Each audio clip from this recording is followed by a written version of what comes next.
Thank you, Brian. Ladies and gentlemen, I'd like just to take 5 minutes of your time and tell you a little about the family and why we're here tonight. Ostensibly, it's about 4 people. Before I do that,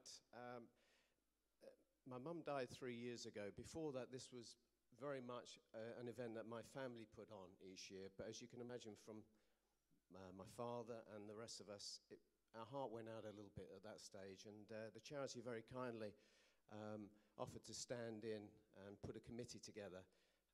We owe those people a great deal of thanks, and I'm here on behalf of my father, Eddie O'Gorman, Chairman of Trustees, to say thank you to those, but particularly to the Chairman of the committee, who's, shall I say, tenacious, has a tremendous drive, a wonderful understatement in everything he does, but his charm and his determination makes this not only a fun evening, but equally important for us, a tremendous fundraiser. So will you please put your hands together for Mr. Rob Templeman, wherever Rob is. Thank you, Rob.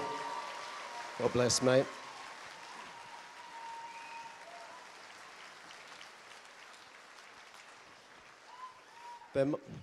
Thanks, Rob. January the 4th next year, there might be a little note in the newspapers. It might be noted that 25 years ago this day, a little memorial charity started in memory of 2 children. It's 25 years old and has raised to date 150 million.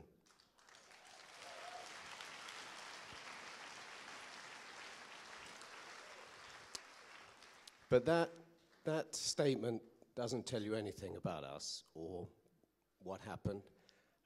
There used to be, when we used to do the ball every year, used to be a picture of my father's 50th with us. We were 5 kids.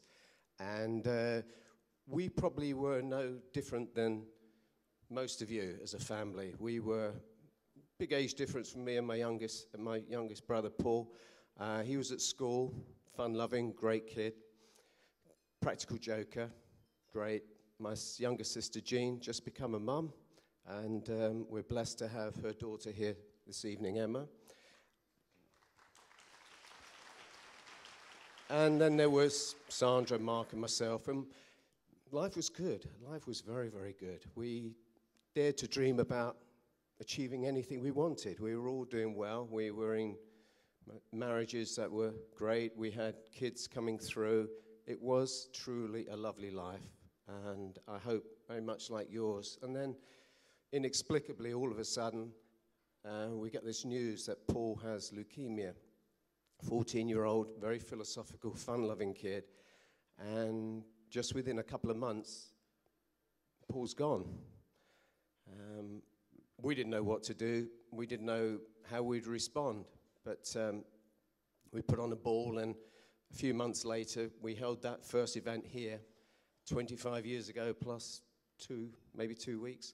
And my sister came to that one, Jean, but she was very, very ill, and she succumbed to her cancer just 2 days later. I can't tell you what that was like for a family. I can't tell you the disbelief, the grief. You can't make any sense of it. And there's only one thing that you can do, and it's kind of fight back. You can't bring them back, but you fight back for others. And to me, one of the most, and I'm a member of the family, one of the most extraordinary things I think ever happened there. And that was my parents, Marion and Eddie, decided to put this charity together with the help of Princess Diana, who helped inaugurate it. But if you just think of that concept, these are parents. My father's a businessman, 5, my mother, a mother of 5, very practical, very worldly lady, very, very intelligent as to what makes the world go round and what to focus on and what not to. And there's these 2 people deciding that they were going to start a charity. It was just like a little cottage industry. I don't suppose if you put this on, with greatest respect, on the Den, anybody would buy it. It wasn't, but it was full of the passion of the 2 people.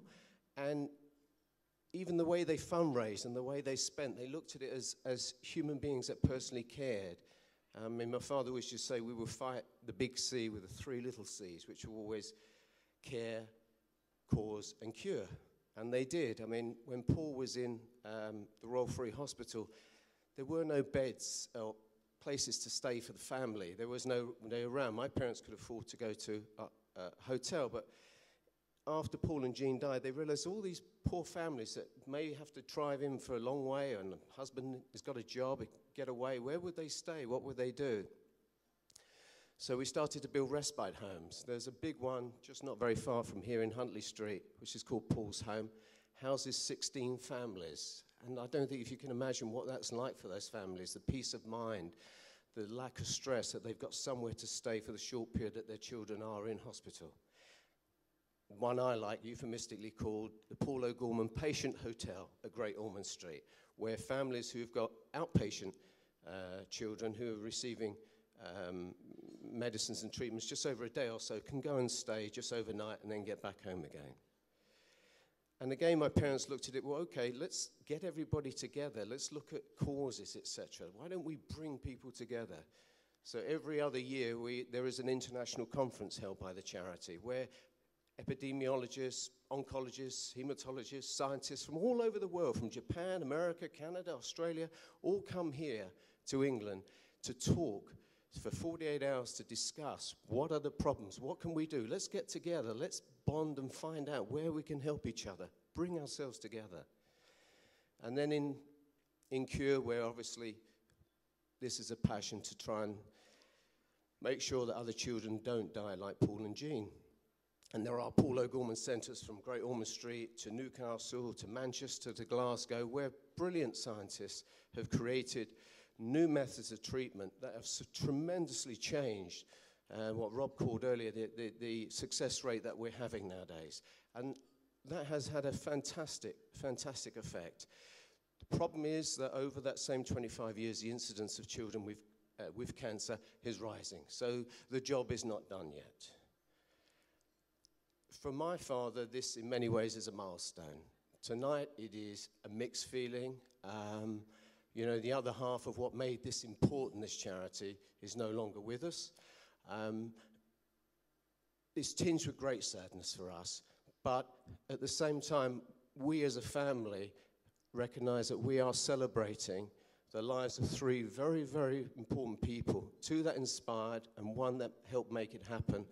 And I like to think there are hundreds, maybe thousands of children out there who've been given the precious chance of life thanks to those people. On behalf of my father and the rest of my family, for all of you, whether you've been here for the first time tonight or have been with us on that road for 25 years, on behalf of my father, I would like to say, God bless you.